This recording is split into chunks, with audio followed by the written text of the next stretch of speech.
Halo Tusmi People, bertemu kembali dengan saya Ulfa. Di video kali ini kita akan membahas mengenai salah satu buku dari Robert T. Kiyosaki yang berjudul Rich Dad Poor Dad atau Ayah Kaya, Ayah Miskin. Robert adalah seorang wirausaha, pendidik, dan investor. Robert mendapatkan pendidikan keuangan dari kedua ayahnya, yaitu ayah kaya dan ayah miskin. Ayah kandungnya merupakan seorang akademisi lulusan dari universitas bergengsi yang mengajarkan dia mengenai pentingnya pendidikan, mendapatkan pekerjaan yang baik, kemudian pensiun dengan jaminan yang besar. Kemudian ayah kaya itu merupakan ayah dari seorang temannya yang bernama Mike, mengajarkan mindset yang sama sekali berbeda dari ayah kandungnya. Nah, mindset apa saja diajarkan oleh ayah kaya kita akan bahas di pembahasan video ini ya. Robert dan Kim, istrinya, mendirikan Rich Dad Company, sebuah perusahaan pendidikan keuangan. Kemudian di tahun 2014, perusahaan tersebut semakin menuai kesuksesan global karena adanya peluncuran permainan Rich Dad dari bentuk mobile dan gaming terbaru. Sebetulnya, pendidikan keuangan yang diajarkan oleh ayah kaya ini meliputi 3 hal. Yang pertama adalah menghindari sikap dari ketakutan dan keinginan. Menurut ayah kaya, penyebab kemiskinan atau masalah keuangan adalah ketakutan dan ketidaktahuan, bukan perekonomian, pemerintah, atau orang kaya. Kebanyakan orang menjalani hidup dengan mengejar upah, kemudian memilih kenaikan gaji dan jaminan kerja karena emosi, hasrat, atau keinginan dan ketakutan.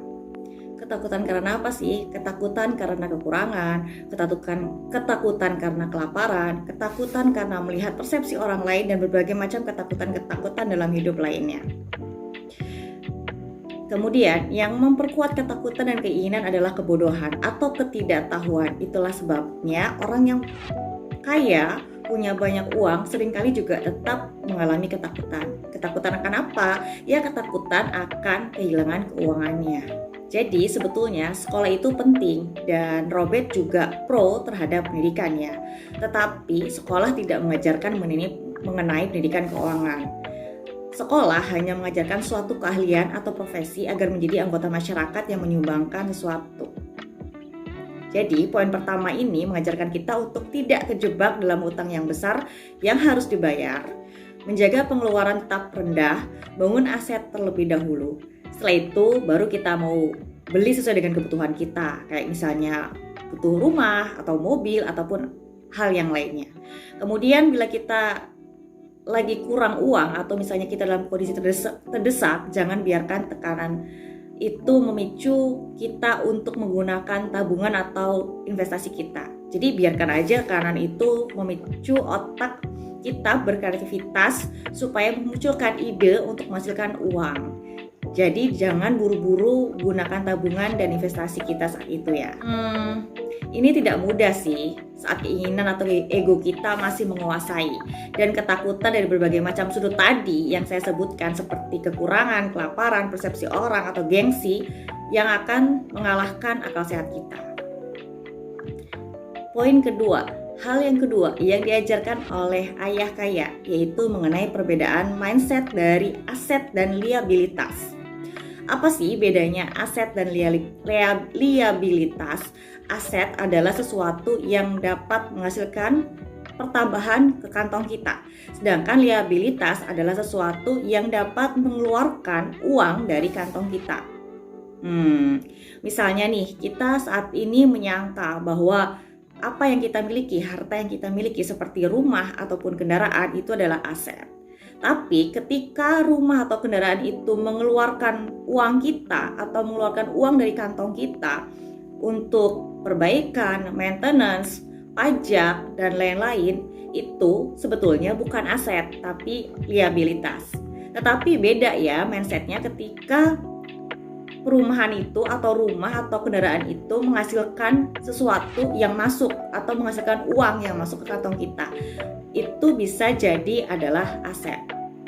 Jadi sudah kelihatan bedanya ya antara aset. Aset adalah sesuatu yang menghasilkan uang ke kantong kita dan liabilitas yang mengeluarkan uang dari kantong kita. Lalu gimana kalau misalnya kita membeli rumah secara kredit?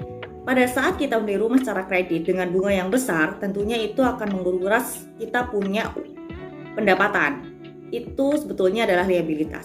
Tapi ketika rumah itu menjadi aset apabila kita bisa sewakan dan imbal dari hasil sewanya lebih besar daripada pengeluaran untuk kita pembelian atau pengeluaran untuk kita membayar maintenance dan harga dari rumah tersebut. Itu bisa jadi adalah aset.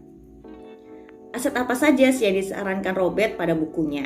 Yang pertama adalah bisnis yang tidak menuntut kehadiran kita. Yang kedua, saham. Yang ketiga, obligasi, real estate yang mendatangkan penghasilan, surat utang, royalti, segala sesuatu yang memiliki nilai dan mendatangkan penghasilan atau pertambahan nilai. Nah, di sini saya akan menggambarkan perbedaan cash flow orang miskin, orang menengah, dan orang kaya.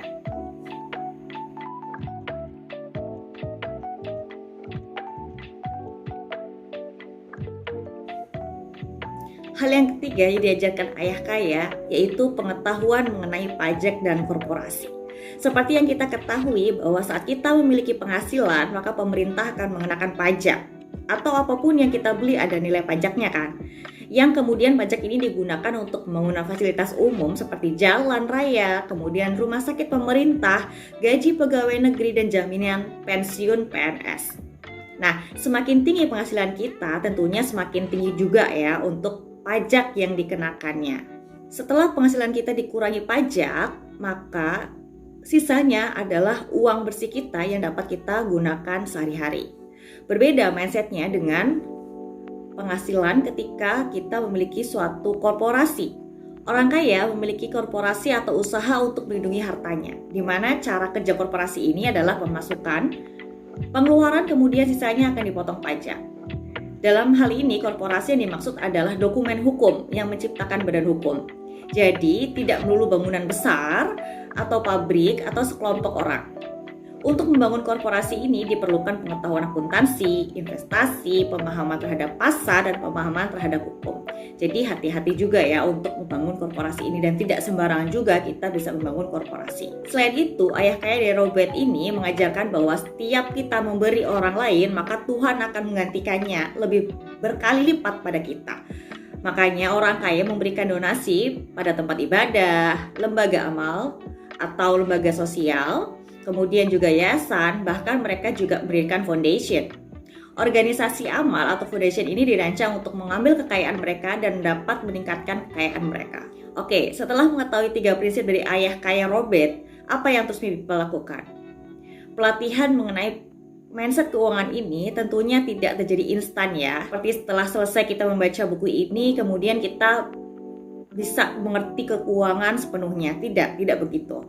Sama seperti kita berolahraga nih untuk membentuk otot, kita juga perlu berlatih dan belajar lebih banyak dari orang-orang yang telah sukses membangun aset.